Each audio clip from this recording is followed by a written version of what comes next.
se o mundo entrar em recessão, não fica difícil do Brasil voar? E para a gente responder essa pergunta, Caroline, eu já vou puxar nosso próximo tema, que é o tema do arcabouço fiscal, que foi votado ontem aí na Câmara dos Deputados. E eu queria chamar o Matheus para falar um pouco, se a gente já falou bastante sobre a proposta do Ministério da Fazenda do arcabouço aqui em alguns episódios atrás, mas o que eu queria falar hoje é quais as mudanças, se é que teve alguma, o Congresso promoveu em relação ao que o Ministério propôs.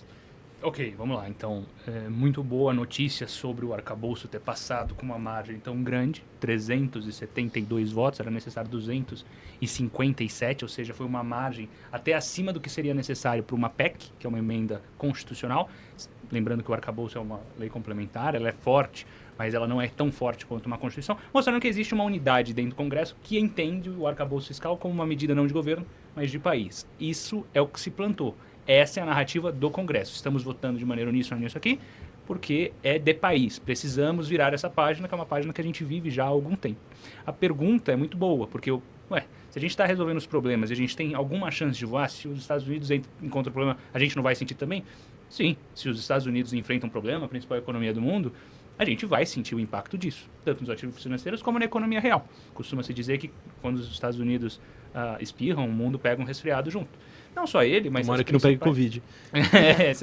Histórico de atleta, histórico de E, por exemplo, a Alemanha é a quarta economia do mundo. Ela também tem o seu impacto. Entrou na recessão técnica agora. Quais serão os próximos capítulos disso? Qual seria o amortecedor? China está frustrando expectativa.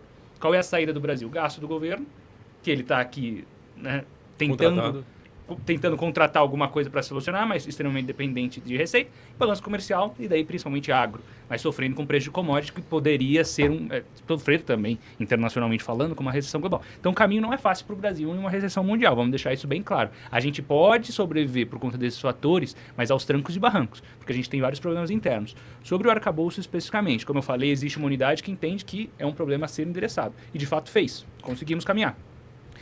Parece muito mais o texto que foi passado pelo governo do que apareceu no relatório aquela primeira vez. Aquele gasto adicional que poderia ser acionado para os próximos 2 anos, que ventilava-se 80 bi, foi tirado e isso foi bem recebido pelo mercado.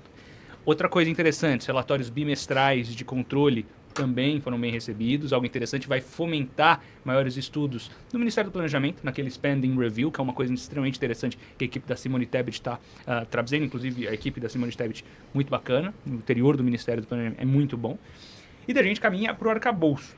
O arcabouço, a gente já sabe, extremamente dependente de receita e vai depender do próximo grande tema macroeconômico brasileiro, que é a reforma tributária e os próximos pacotes fiscais do Ministério da Fazenda, que foi muito elogiado, inclusive, a área econômica, tanto na tramitação, negociação, apresentação, como também no caminhar de ideias, né? Ou seja, tem um alinhamento e se fortaleceu. Agora o Haddad está mais forte na cadeira, entre aspas, frente, por exemplo, à ala política que está desgastada, né?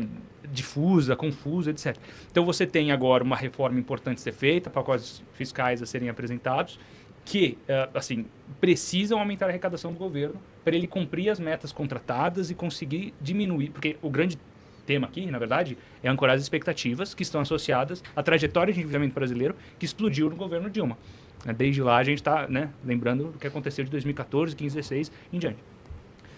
Ou seja, então, o fato de que você tem agora uma regra que coloca 70% do aumento de receita do ano passado, né? Então você pega a janela 2023, você revê isso uma segunda vez no segundo relatório bimestral, então meados do segundo trimestre, a gente vai ter uma revisão do que foi proposto para o orçamento, porque a gente sempre vê o orçamento do ano seguinte, no ano anterior, tá, pessoal? Então a gente vai ter justamente isso, vai poder fazer uma pequena alteração para cima ou para baixo com crédito suplementar, a depender da mudança de expectativa de receita que foi colocada. Essa é a variação que a gente vai ter, mas pelo menos ancora minimamente. Não é a solução dos problemas, impede que o Brasil exploda no curto prazo e a gente caminha. Mas ainda assim, não é panaceia. É uma página virada, um capítulo encerrado, mas de um livro muito longo que ainda a gente precisa percorrer. Então, assim, eu olho com bons olhos o que aconteceu. A gente viu isso se traduzir sobre os ativos de risco, com devolução de prêmio na curva de juros, que estava gordo, começou a cair. A gente negociou o primeiro trimestre inteiro entre 6% e 6,5% de juro real no NB 35. Ou seja, o título do Tesouro que vence em 2035. Isso foi para 5,5%. Essa queda de 100 pontos base é transformacional. E pode cair mais, depende justamente da execução desse arcabouço, que é o próximo desafio a ser tratado. Super difícil, inclusive.